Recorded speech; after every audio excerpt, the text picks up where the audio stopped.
démolition le long des rails. Nul n'a choisi d'être pauvre. Depuis quelques jours, les scènes de désolation qui accompagnent la démolition des baraques de fortune le long des rails me brisent le cœur.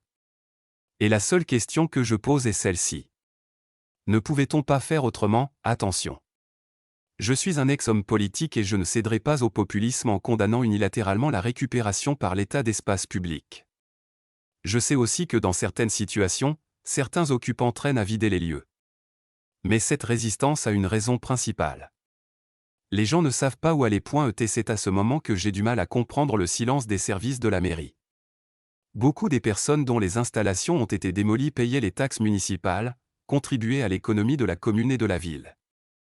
Ces personnes étaient installées là-bas faute de mieux. Parfois, on a l'impression que être pauvre dans notre pays est une malédiction, alors que le principe d'un État est surtout de veiller au bien-être de la population.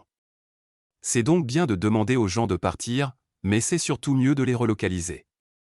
Et cette tâche revient au service de la mairie. Par humanisme aussi, il revient aussi d'observer un moratoire quand les engins arrivent. Voir des engins démolir les baraques alors que des gens tentent désespérément de récupérer leur effet est déchirant. Pourquoi autant de cruauté?